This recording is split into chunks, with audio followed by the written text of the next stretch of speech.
This is the Shrimp Trawler video channel Strat-O-Matic Baseball Excel Game of the Week.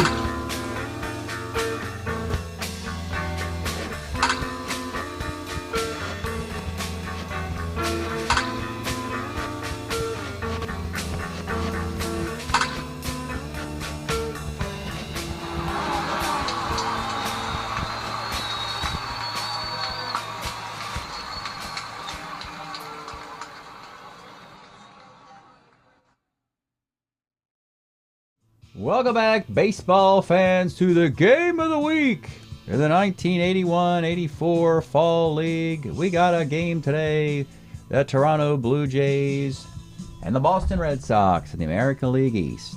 Two teams playing very well at the start of the series, at the top of the East, while the Yankees and the Orioles have struggled in the division. Let's show you what's happened to this point. Opening up in the Great White North in Game 1, it's John Tudor for the Red Sox, Dave Stieb for the Blue Jays. This one, in the fourth inning, we get an RBI single by Dave McKay, 1-0 Toronto. Big fifth inning off of Tudor. A Collins single, stolen base, walks to Barfield, Luzinski, RBI double, Bell, and sac fly Mosby. 4-0, Red Sox don't show any sign of life against Dave Stieb. Blue Jays had a run in the eighth. Tudor's chased after 6, 8 hits, 4 runs. Bill Campbell, Bob Stanley finish up, but it's all it's all Dave Stieb today. C-G-S-O. Dave Stieb, 9 innings, 8 hits, nice little 8-hitter, 3 walks and 8 strikeouts. The Blue Jays defend home field, 5-0. Let's go to game number 2. Can they hold on to that? Well, quick clue is there's another shutout. Longer answer, the wrong team. Bob Ojeda for the Boston Sox against Doyle Alexander. And this time the Red Sox get it going early with a Tony Armas homer in the second. After a single and 2 outs in the fourth, a 2-base error, unfortunately, by Jesse Barfield leads to a 2-run double by Ostertz, 3-0 Boston. Seventh inning, after a couple walks and an out, who else? Tony Armas, who had 43 homers in 1984. Boy. 2 homers today, 6 runs for the Sox. All they would need as Bob Ojeda returns the shutout favor in Canada. 4-hitter, 4 walks, 3 strikeouts, beating Doyle Alexander. 6-0. And so the Red Sox take home field as they fly down to Fenway for Game 3. And in Game 3, it's a very special Game 3 because the Toronto Blue Jays acquired Bill Lee, the spaceman, who would eventually leave Boston and go to the Expos. Well, he signed as a free agency in Canada, but to the team to the west, Toronto. So he returns to Fenway Park, tips his hat to the Red Sox fans here. He will tackle Dennis Eckersley in this one, and the Blue Jays are ready. Luzinski, a nice little free agent, DH. RBI double in the first. A 2-run homer by George Taco Bell in the third. A solo shot by Ken Landreau. A sac fly, Dave Collins. They are all over Eckersley in this. 6 innings. He leaves after 13 hits and 6 runs. And they finally get to Bill Lee with an RBI double in the 6th. He's pulled in the 7th, but Chris Welsh and Dale Murray finish the thing for the Blue Jays. It's another 8-2 win in a series that has not been particularly competitive, though the overall results are. It's a 2-1 series, back and forth, but the games have not been within 5 runs of each other. You had a 5-0 shutout, a 6-0 shutout, and an 8-2 victory. So we haven't had close games. We have a close series. Today, Boston trying to hang on to things in Game 4. Let's look at the overall standings here in the American League East. There are the Blue Jays really playing some nice baseball. It's the early 80s. It's the Lloyd Mosby, Damaso Garcia, George Taco Bell era with guys like Tony Fernandez on the way, Kelly Gruber later on. Eventually they get to the playoffs in 85 and later 80s, and of course beyond, we know what happens. But doing a nice job here in the American League East. Red Sox hanging in there, 11-10. We have a game 4 today, and the Blue Jays will send Jim Clancy out there with his 82 card, a 16-game winner in 267 innings, a 3.71 ERA, starter 7. And for the Red Sox, wrapping up his career in a return to Fenway, it will be Luis Tiant. He's got to be like 60 years old, or okay, he's got to be 50 or 40 or 70 or 53, or I don't know. He's very old. In 81, he was a Pirate. Had a 3.95 ERA in 57 innings. That would be the last year of his career. But he returns to Fenway Park for the Swan Song. Really good against righties. Really bad against lefties. Both pitchers sort of are that way. Both lineups are sort of that way. Expect fireworks from Fenway. Leading off for the Blue Jays, it's Lloyd Moseby. 56 flies to the left. Damaso Garcia, 5'11", short X. Mark Wagner, a 3.28 shortstop, makes the play. Dave Collins, 53, right X. It's Dewey Evans out in right.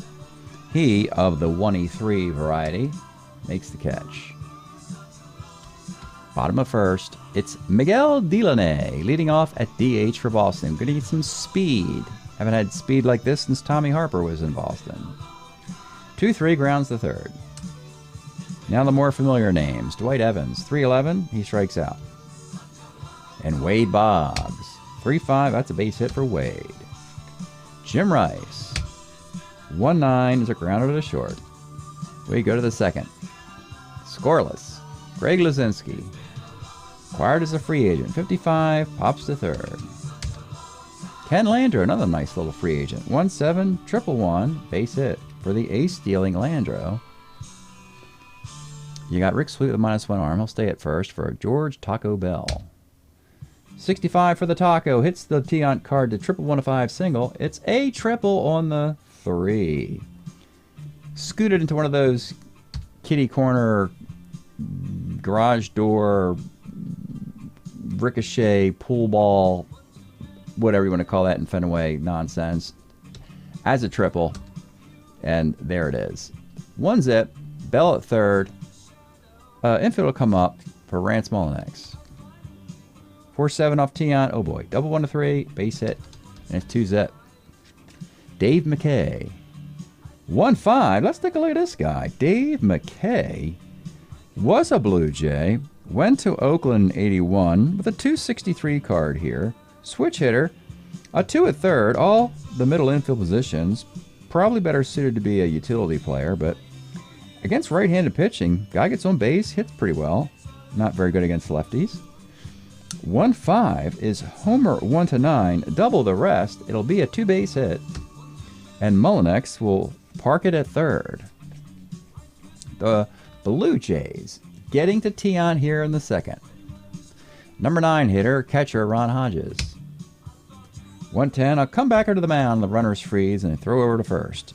That helps Tiant's cause. 2 outs now. He needs this guy, Lloyd Moseby. 2-3, he rolls to first. 2-0 Toronto. It'll be Tony Armas leading off in the bottom of the second inning. 2-5, roller to short. Carl Yastrzemski, 2-10, there's the base hit.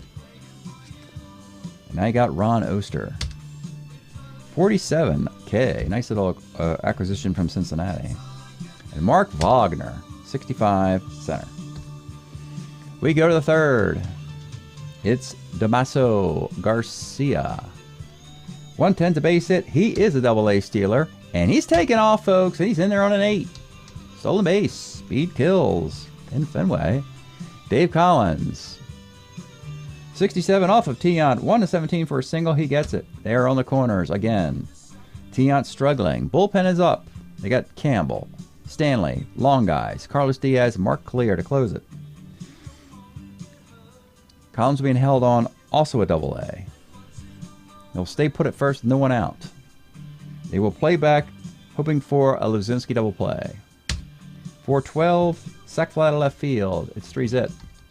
1 out, holding Collins at first for Ken Landreau. 1-7. Let's take a look at the Landreau card because I think he's done this twice now. I rolled the 1-7 last time. Did it again. Ken Landreau was a Dodger in 83. He was really good with the Twins. Then he went to the 1980 All-Star game in LA as a member of the Twins, and the Dodgers took notice, and eventually they got him in free agency. Really just had this one good year in 83. Then he kind of fizzled a little bit. 1-7, triple one, single dot. Runners on the corners, again with speed, as Landreau's an A. Plenty of speed in Toronto, folks. I mean, you got Mosby's an A, Damaso double, Collins is a double, Landreau's a single A stealer. You know, you even have George Bell's a C stealer. That's not even that bad. Here is George Bell. They're going to hold and play back. 3-7's a K. And with 2 outs, again, trying to stay in the game is Louis Tiant. Rance Mullinax. 1-9's a walk, and this might be his last batter. It's Dave McKay. 66, and that was a mistake. 1-2, double the rest. That's a double. Mullinax could run, but you got to deal with the -4 arm. It's coin toss. You'd be doing Tiant a favor if you get thrown out in this situation against the -4 arm. And they're going to respect the small ballpark and the cannon arm of Tony Armas in center field and put the brakes on at third base, meaning that is just a 2-run double. Mullinax is at third. McKay is at second. It is 5-zip.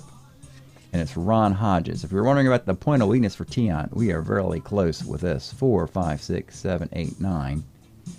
Yeah, if the next 2 batters reach its point of weakness, and they're both left-handed, and you're down 2-1 in the series, here's your problem. There's your problem. You don't really have a lefty long man. Your lefty reliever is Carlos Diaz, who, it's the 3rd inning, folks. I mean, you don't bring your setup guy in that early. Boston always had trouble, finding a decent lefties. And they're in that bind presently. But let's face it, Ron Hodges is the hitter, and he hits 246. So you just have to deal with this. Second, third, 2 outs. Here's the pitch to Ron Hodges. 4-10 off Tiant is center C. And the inning ends. They collect 3 more runs. It's 5-zip. Might want to start an inning with a new slate with a different pitcher if you think Campbell or Stanley are better than Tiant. We'll see how Boston responds here in the bottom of the third, down 5. Rick Sweet, 38, single 1 18, gets it. Back up top to Delaney, 69, center. Dwight Evans, 1-2, Lomax. Hot line drive, and Sweet gets doubled off the bag at first base. Oh boy. We go to the 4th. Well, 2 of the first 4 batters are right-handed. Let's pitch through to Lazinski, then probably call it a day after that. Mosby, 62, rolls to first. Damaso Garcia, 1/8's a single. The lefty Dave Collins, 3-5, you hit him. Hit by pitch, and this will be the final batter, the right-hander Lazinski. 6-11, first X. Yastrzemski could use a double play here, Carl. He is a 4E10. Oh boy, we could use an out here, Carl. Just smother the thing and run it over to the bag if you can. And he does. So we get a ground ball C. It's second and third, 2 outs. But they're not going to fall for this trick anymore. They're going to pull Tiant after 3 2/3. They can't afford any more of a gap. Already down in the series. So with runners at second and third and 2 outs, Landreau, who has 2 hits already, they're going to go Bill Campbell. Let's take a look at Bill. He was a Red Sox in 81 with a 3.18 ERA in 48 innings. He had mixed results in Fenway. He had some awful years and some very good ones. He's particularly good against lefties here. That may bode well.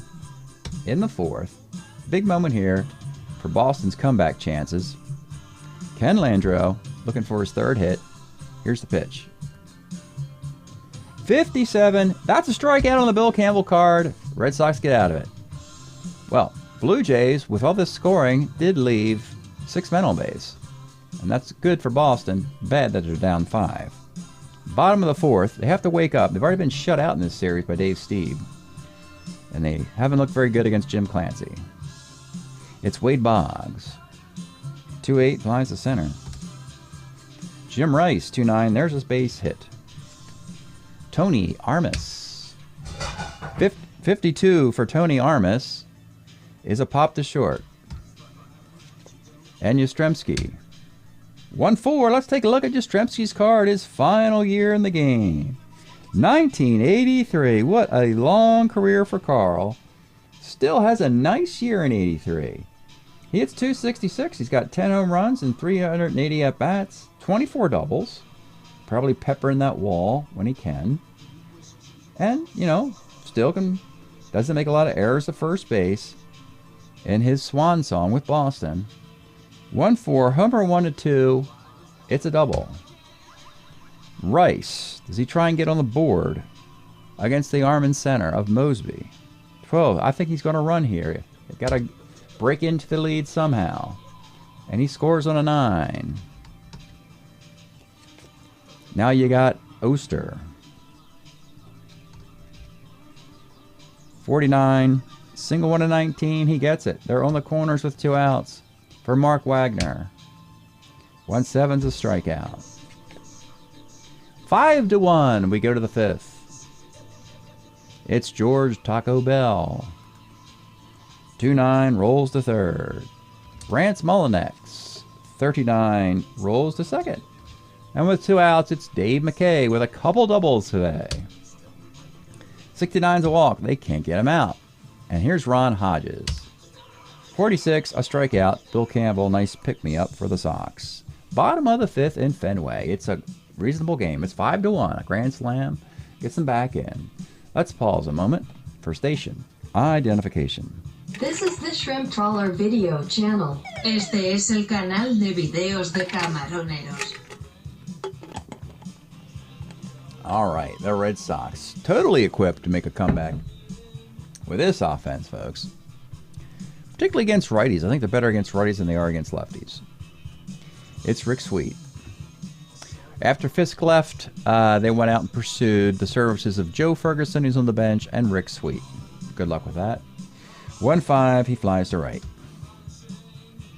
Delaney. Great base stealer, but you can't steal first base. 38. Oh, there it is. It's a base hit for Delaney. A double-A being held on. Hodges has a +2 arm, +1 arm. I know what you're thinking, but Evans walks 100 a million times, as does Boggs. He'll sit there for now. Dwight Evans, 1-4 is a fly ball to center. Do you get in a scoring position for Wade Boggs? I think you do. I think you got to start chipping away. We're going to try a stolen base. He's safe, and we could get a T rating for Hodges. It is, when we check, a T1-5. He doesn't catch the T rating, but he steals second base. And now, with runner in scoring position, a base is open. You could walk Boggs to pitch to Jim Rice, and who in the right mind would do that, for Pete's sakes? You're just setting yourself up for a 3-run homer in a 1-run game. Let's take our chances with Boggs. 45, and Clancy gets him to fly to left at the base of the wall there. Real high one. Okay, they don't score. We go to the 6th. Bill Campbell in his 3rd inning of relief. He's relief 2. They got a long bullpen. They got guys. It's not they don't have a shortage of guys now. Let's conserve his armage. Don't burn him out. Let's go to Bob Stanley now in the 6th. I mean, we committed to this with the early hook of Tiant. Let's give Stanley 2 or 3 innings. Diaz and Clear to wrap it up. Bob Stanley had a nice year as a relief 4 in 1982. A 12-7, 3.10 ERA, 168 innings as a relief 4. That's up there, folks, for non-starter. It's not Mike Marshall-esque, but it's full. Yeah, I mean, you get to 140, 50, 160 all out of the pen. That's a lot of love you're getting from your manager. Mosby will lead off in this 0-for-3 today. 5-6, short X. Wagner, 328, makes the play. Damaso Garcia, 67 is a base hit, his 3rd time he's reached. He's taken off. And he's out of the 19. Sweetness. No one does it better. Rick Sweet just guns down Camaso Garcia. And with 2 outs, it's Dave Collins. 68. He walks. He's going to attempt to steal. They see something in Stanley's delivery. And he's safe. Runner at second for Lazinski, the Bull. Greg Lazinski, 5-7, a strikeout. And Bob Stanley gets out of that one. Bottom of the 6th, still 5-1. Clancy, starter 7. It'll be Jim Rice. 2-6, let's take a look at Jim Rice's card. What a year. 1983. You know, it was a little quiet, we'll say, in 80, 81, 82. A little quiet after the ridiculous years this dude put up in the late 70s. But then he comes crushing back in 1983 with 39 bombs, 34 doubles, a 305 average. He's a 2 in left field, folks. He's scooting out there. He's diving, he's rolling, he's roaming. He's catching everything out in left field. Best defensive performance, and a -1 arm. Best defensive performance we've ever seen out of Jim Rice. 2-6, homer 1 of 4. It is gone over the monster. We got a ball game. It's 5-2. Tony Harmless or Armful, 65, depending. He skies the center. Yastrzemski, 6'11". First X. This is Dave Collins, a 4E22. It's exactly what you think it is, folks. He's best suited to be a DH. They have Lazinski there. It's a single through the wickets of Dave Collins at first. And now you got Ron Oster. 1-6 is a walk, and Clancy's in trouble. He'll face the tie run, Wagner. Mark Wagner. 2-8, you walk Mark Wagner. The bases are loaded, and now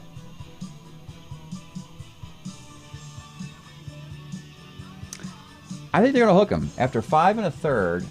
And this theory is you just don't want him on the hook for a loss at this point. He's loaded the bases. He can't lose the game. And so they'll go to a parade of... They actually have a very versatile bullpen when you go back and forth, lefty-righty, lefty-righty. Lefty Chris Welsh, righty Dale Murray, lefty Randy Neiman, righty Tom Niedenfuer to close it out. They're going to go to Chris Welsh here. Chris is actually a starter 6, relief 3 for the Padres in 81 and 124 innings. But they have enough starters with Steve, Alexander, the Spaceman, and Clancy. So Welsh is in the pen. Big moment here for the Sox. Want to pad this, or not pad, but they want to unpad the Blue Jay lead and de-pad it, I guess. Here in the 6th, Chris Welsh batting for Rick Sweet. Oh, you got to go Brian Harper now, right? Yeah, let's just go to Brian Harper now, just so you can see the card. Brian Harper will be the pinch hitter. Let's take a look at Brian Harper, folks. My goodness. Brian Harper had 20 at-bats. No, 29. Hit 2 home runs. So they printed this card. And the Red Sox are like, thank you. He actually played for the Pirates, but they got him in free agency. Has an extra player card. Perfect Fenway, perfect green monster guy, Brian Harper.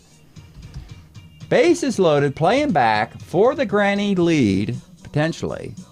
Here's your pitch to Brian Harper. 2-6, it's going to be single 1 of 14. He cannot collect the hit. It's a 17. It was a rope. And the diving Rance Melnick in the hole caught it for a line out. My goodness. Line out to short. Back up top to Miguel Delaney.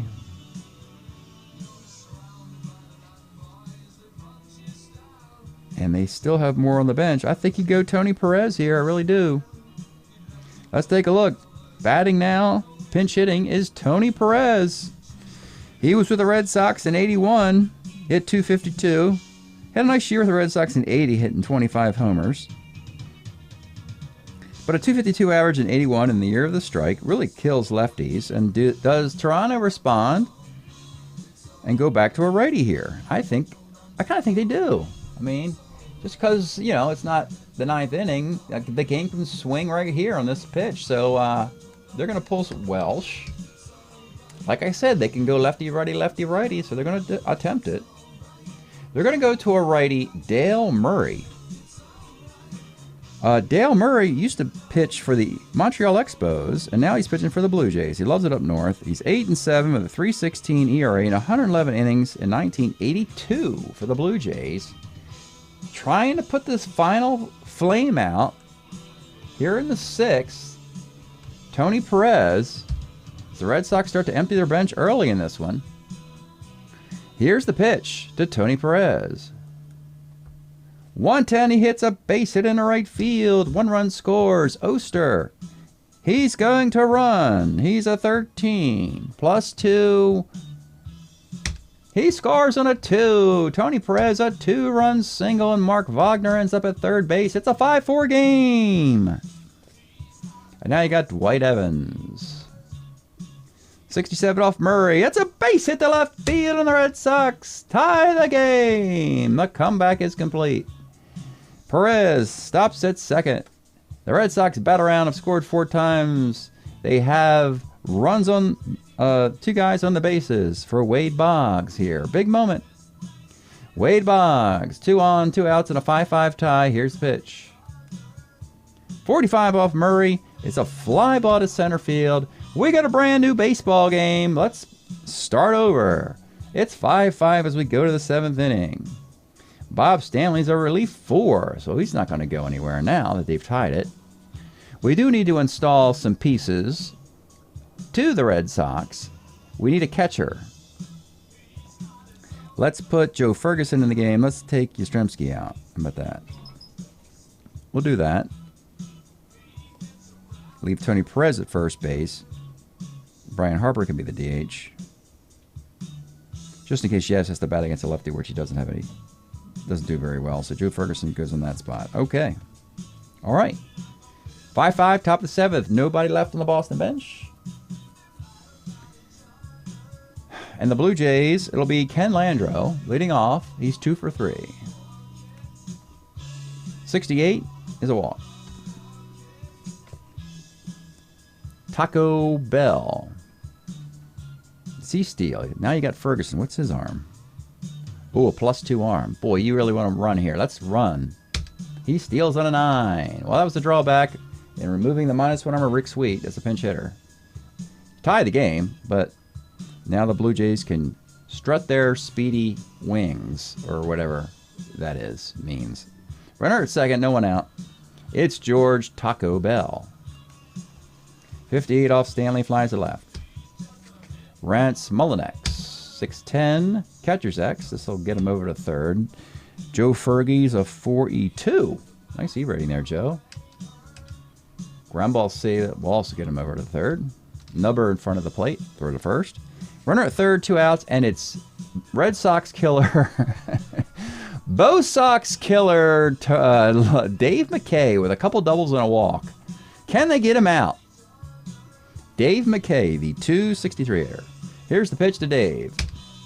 3-11 is a strikeout. Bob Stanley. 2 stellar innings of relief. Bottom of the 7th inning in Fenway.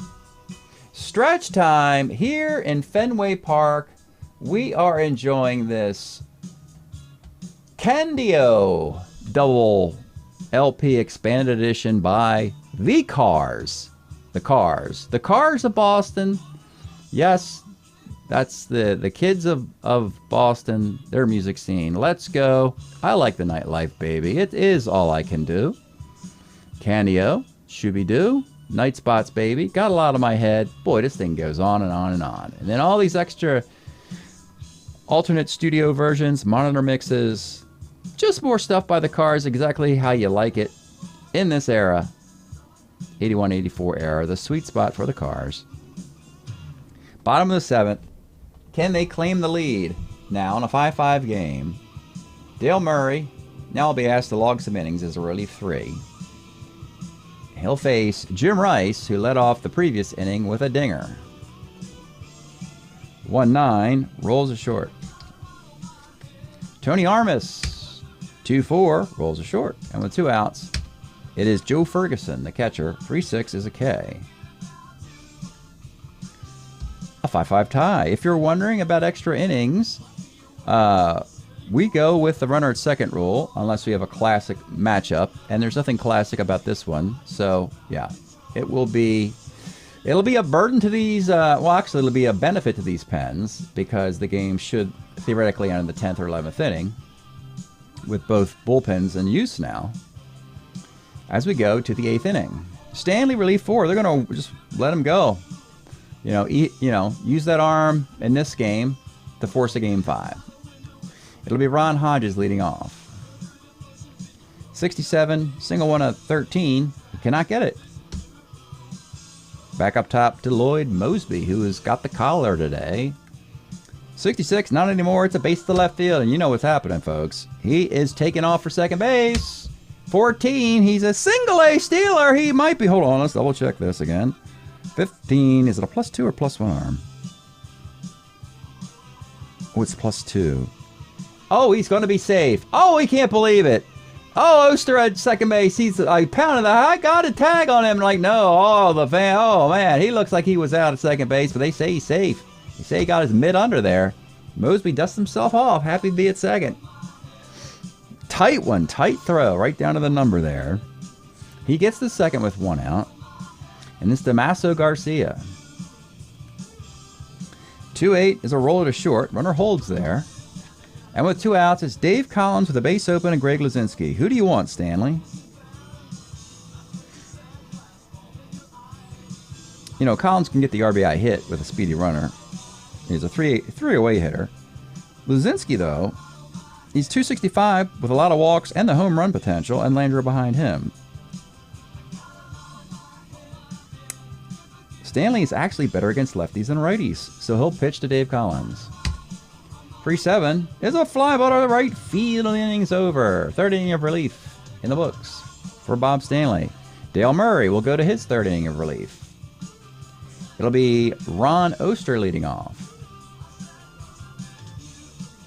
49 pops to second. Mark Wagner. 58 short X. This is Mullinex, a 3-14 at short. Makes the play. And number 9 hitter, the new number 9 hitter, Brian Harper. Doesn't have all that power against righties. 46 is a fly ball to left. Nice relief work. Dale Murray and Bob Stanley. After Murray surrendered a single, of course. But after that, very good. 6 straight outs. Into the 9th, the breaking inning for Bob Stanley. He's gone back out there to a nice little smattering of applause by the Fenway faithful. 5-5 in the 9th. They need this to send the series back to Toronto. Greg Luzinski will lead off for the Blue Jays. 1-7's a walk, and you know what that's coming now. We got pinch runner time. Luzinski, the bull, I mean, literally a bull. I mean, bulls are actually kind of quick, actually, so he's not quite a bull anymore.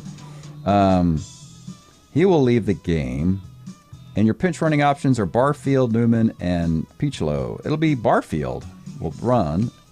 He's a 14 runner. He will run for Luzinski. And now, here's the scenario. If you decide you want to go to the lefty, since they just removed one of their bench players, Barfield, Landreau and Mullinex don't hit lefties very well, nor does Hodges. So if you're going to use Diaz, this is the time to do it. Bob Stanley won't appreciate it. He's on the hook for potential loss. But that's the strategy. They're going to do that. They're going to pull Stanley after 3 innings and that batter. And Carlos Diaz will come on in the 9th. Carlos is a better pitcher, actually. Very good pitcher. He was with the Mets in 83. 3-1 with a 2.05 ERA in 83 innings. He's electric, folks. And now, Landreau, you're almost thinking, if you stay in the game, can you bunt? You can't hit lefties very well at all. Do you want to waste the pinch hitter here now? Picholo can hit. Picholo can hit. If Picholo were to pinch hit, most likely Mark Clear comes in. And that would be an automatic out.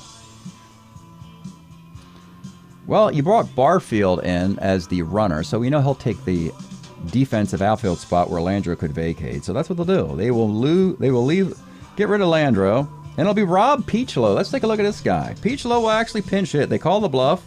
You brought in a lefty, we'll bring in our righty. Rob Peachlow, in 1981, was an Oakland A. Hit .268 with 4 home runs. Notably, this guy walked 5 times in 179 at-bats. Notably, this guy never took a walk. It's one of the kookiest career stat things you can never check out. The walkless career of Rob Peachlow. But he hits lefties very well here. And he will bat with a runner at first, take his rips. Instead of bunting, and he's going to take his rips while he can. Here's the pitch to Rob Peachlow. 1-6, and it blows up with a 6-4-3 double play. Did not want to do the bunt. And you're going to have to live with that one, Toronto. Now you got George Bell with 2 outs in the 9th inning. 38, double 1-2 is a base hit. Now you got Mullinax, who's actually reasonable against lefties, so he will swing away. 33 pops to first base, and the inning ends. So the Blue Jays have Peachlow at DH. They have Barfield in right field. They have Jeff Newman on the bench. And in the bottom of the 9th inning, Dale Murray, does he continue? He has gone 2 1/3 innings. He has Perez, Evans, Boggs, Rice, Armas. Unfortunately, you've got Randy Neiman, Tom Niedenfuhr. I think you got to push Murray here into another inning of relief. You're up against it here if you're Toronto. So yeah, you're going to push Murray into his into the over 3-age. He's a 2 1/3 right now. And we'll pitch into Tony Perez, leading off in the 9th. 67's a base hit. That's the good news. Bad news is you can't run for Perez. He's an 8, and he's playing first base. So bunting doesn't seem to make a lot of sense here, and you're just going to have to win the game with Dwight Evans and Wade Boggs and Jim Rice.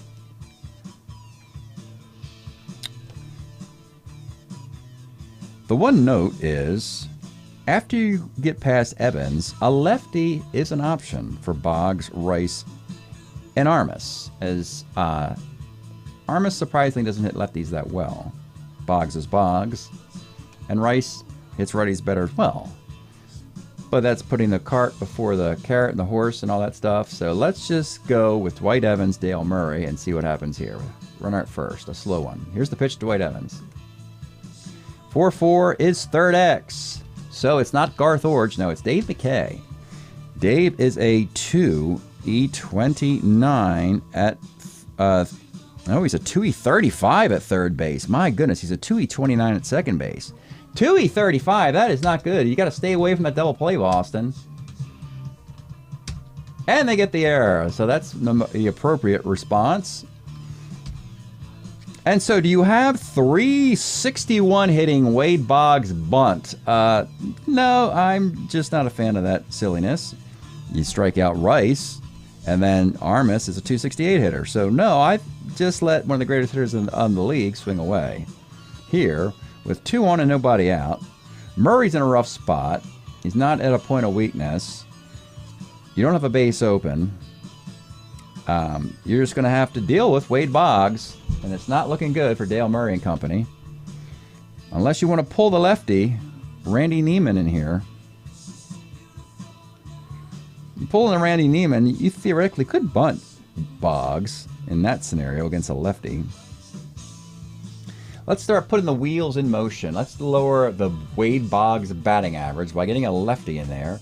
It's Randy Neiman. Let's take a look at Randy. Randy in 82, he had a sparkling 5.09 earned run average in 35 innings. But his card basically doesn't look that awful, is what we tell ourselves when we look at it. It looks like he's got a 4.09 ERA. Maybe they made a mistake, right?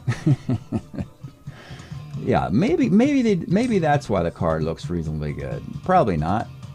So Randy Neiman will come on to the 9th. Murray did not record an out. He pitches. His line of 2 1/3 is complete. He's responsible for the loss, should it happen, here in the 9th. Randy Neiman to Wade Boggs. Now, because the ERA of 5.09 of Randy Neiman, is that... I think you still want to swing away if you're Boggs here. I mean, this is one of those really crazy moments here.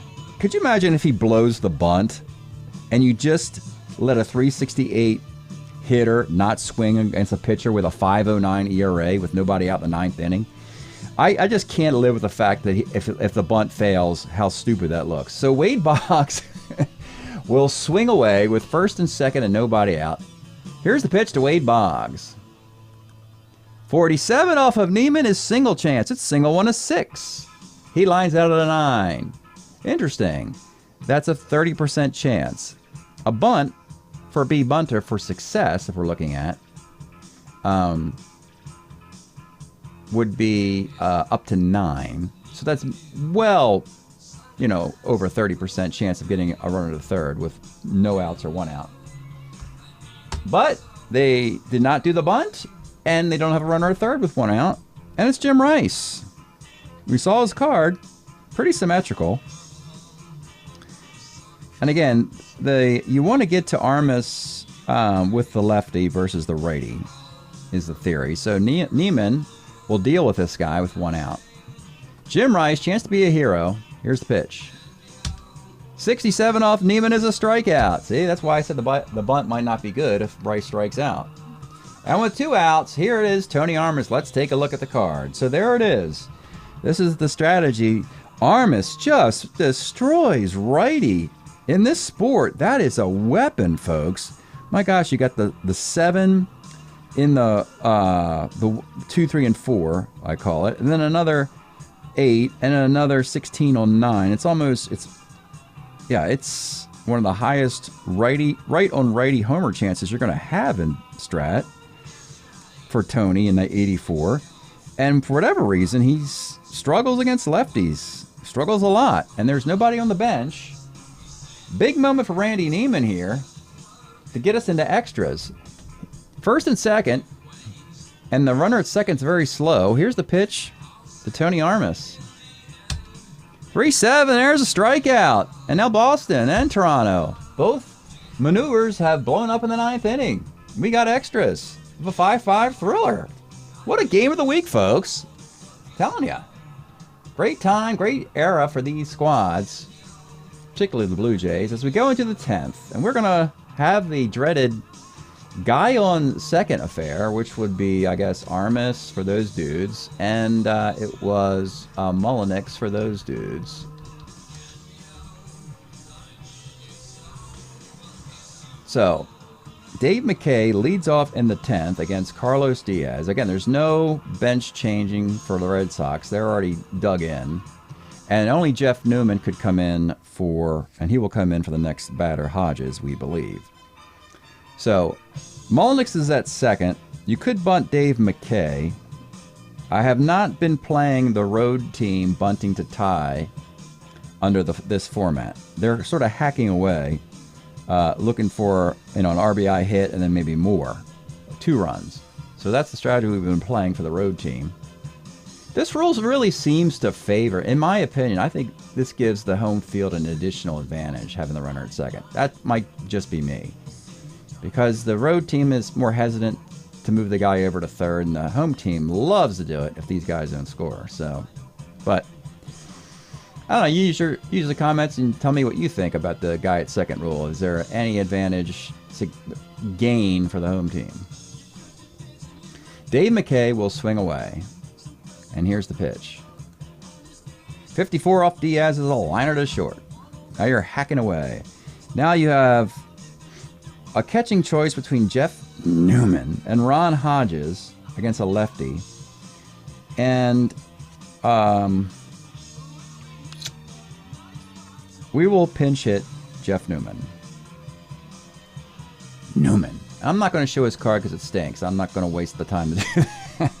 Jeff Newman will swing away. We'll see. I'll show the card if he does anything. Here it is.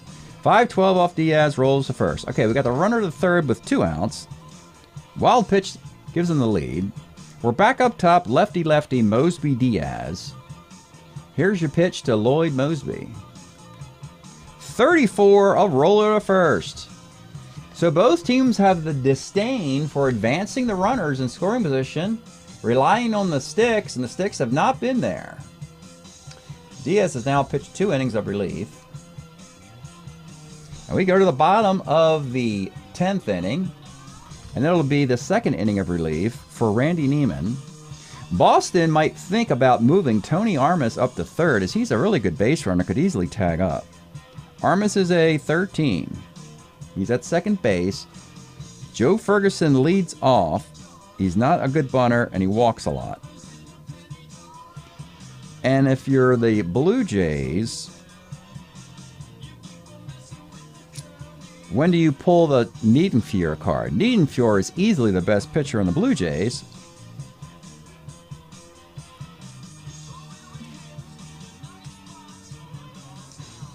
Yeah. I think you do it now. They're trying to win the series. I'm going to go Tom Niedenfuer for infinity. So Tom Niedenfuer will come on in the 10th inning. He is Toronto's closer. We got him here sort of as a precursor to Tom Hankey. Similar kind of pitcher, closer types. He was a Dodger, of course, in 83. 8-3 with a 1.90 ERA in 95 innings. He is lights out, folks.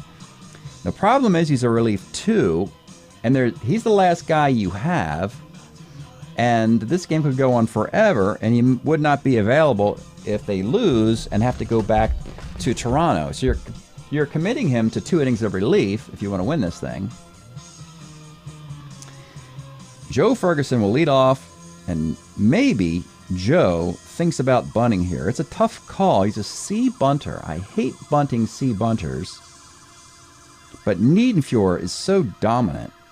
Ferguson has virtually no shot of getting on otherwise. Ferguson's going to bunt. The C bunter, trying to bunt the runner from 2nd to 3rd. This could blow up. Here's the bunt. It is a 7, barely safe. That was a risky bunter for a guy who's not particularly good at it, but Joe Ferguson, a key moment here, just bunted Armas to 3rd base. Now you got a couple cracks to win this thing. Infield comes up for Ron Oster. Let's take a look at him.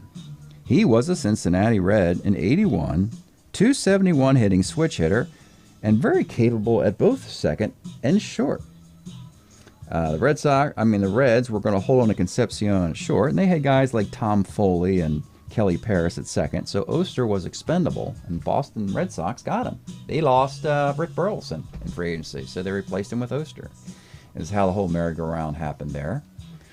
Oster, runner at 3rd, 1 out, infield is up. Here's the pitch to Ron Oster. 56 off Niedenfuer is short X. Here it is. It's Mullinex. He's a 3-14. You need a single or an error. And you got to stay away from the ground ball B in this situation. He's a 3. And you get the single on the 3-ness. There it is. So the fielding rating of Rance Mullinex is a 3. You get a single ... result. That is the ball game. Brought it up. Mullinex just not sharp enough in the infield. It is an RBI single. Armas strolls in from 3rd base. And the game is over. That is it. Red Sox win a thriller, 6-5.